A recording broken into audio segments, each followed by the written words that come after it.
May 1968. The Cold War is near its boiling point. The U.S. Navy has eyes everywhere. Soviet submarines prowl silently across the oceans. And nuclear weapons wait, hidden beneath the waves, ready to launch at a moment's notice.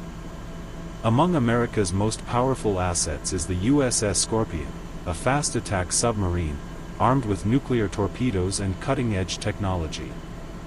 But on May 22, during a routine return to Norfolk, Virginia, Scorpion vanishes. No mayday. No wreckage. No clue. Just silence. 99 men aboard. A nuclear-powered vessel gone without explanation. The Scorpion had been in service for nearly a decade. She'd patrolled dangerous waters, spied on Soviet ships, and returned home every time. But this time, something was different. At first, the Navy kept quiet. A few families were told that contact had been lost, but no one panicked. Submarines sometimes went silent. But then the hours turned to days. And the days turned into a full-scale search. Across the Atlantic, a classified naval operation was launched. Dozens of ships. Underwater sonar sweeps. Spy satellites repositioned. Still, nothing. For weeks, the families of the crew waited, hoping for news. But behind closed doors, the Pentagon was preparing for the worst. A nuclear sub, carrying 2 war-ready Mark 45 torpedoes, had disappeared in one of the most sensitive parts of the ocean, during one of the most dangerous times in history. And as whispers of Soviet involvement began to spread, the story became more than just a tragedy. It became a mystery the Navy couldn't afford to explain. After weeks of silence, the U.S. Navy quietly declared the USS Scorpion lost, all 99 crew presumed dead. Publicly, the Navy cited an unknown mechanical failure. Privately, things were far more complicated. Almost immediately, the Navy launched a top-secret investigation. Not just into how the Scorpion disappeared, but where she had been just before. You see, Scorpion wasn't just returning from a routine patrol. According to declassified reports, she was shadowing Soviet naval activity near the Canary Islands, a hotspot of Cold War tension. One theory inside the Pentagon was chilling. What if the Soviets struck first? Some intelligence officials believed Scorpion may have been sunk in retaliation for the sinking of the Soviet sub K-129, which had vanished under suspicious circumstances just months earlier.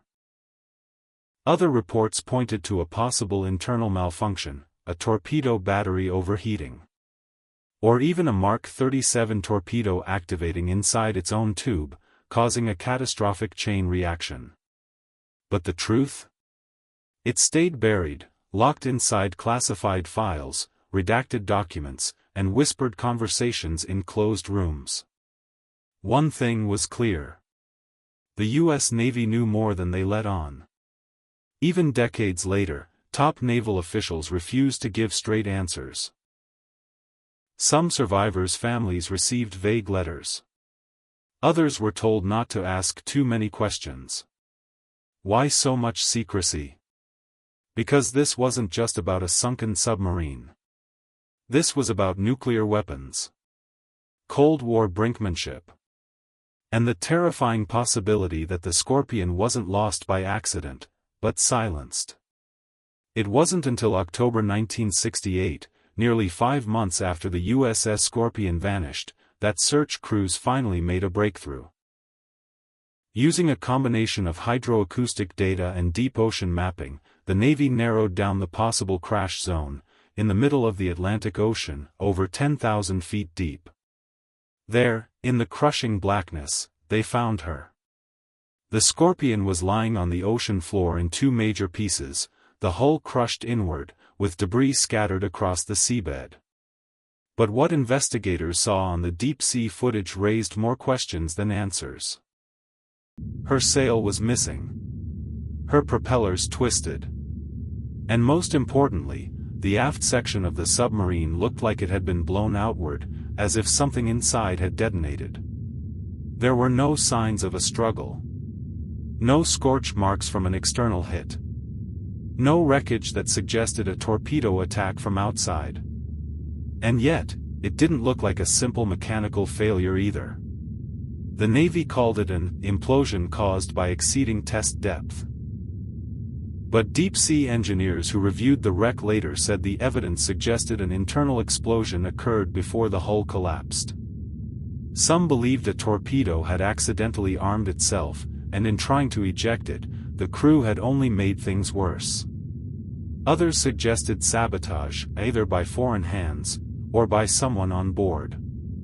Whatever happened, it happened fast. The Scorpion never sent a distress signal. And the crew, all 99 of them, were likely lost in seconds. The Navy sealed the wreck site. The investigation was closed. And most of the findings were classified for over 25 years. Even now, not everything has been released. Because whatever happened on that day in May 1968 was never meant to be found. More than 50 years have passed since the Scorpion slipped beneath the waves. But the questions haven't gone away. In the decades since the sinking, naval analysts, former submariners, and even family members of the crew have demanded answers. Many believe the Navy knows far more than it's ever admitted. Why was the Scorpion ordered to return early from her mission? Why did the Navy track Soviet movements near her last known location, then bury the report? Why were so many details classified for decades, only to be released in fragments? Some former intelligence officials have hinted at a Cold War confrontation gone wrong. Others suspect flawed torpedoes, which had a history of electrical issues. The kind that could cause an internal detonation. Then there are the darker theories. A rogue crew member. A cover-up. Even a possible Soviet ambush, retaliation for the loss of their own sub, K-129. But in the end, the truth lies 10,000 feet below, entombed in steel, silence, and secrecy. What remains is a shattered submarine. A crew of 99 never brought home. And a Cold War mystery that continues to haunt the depths. The Scorpion was never just a war machine. She was a symbol of trust, of tension, and of how fragile peace can be when the world balances on a nuclear edge. Today, the wreck of the USS Scorpion rests undisturbed, hidden from light, from sound, from the world that forgot her. But not here. Not in the Deep Sea Warzone. Because here, we remember the ships that vanished. And the stories the ocean never gave back.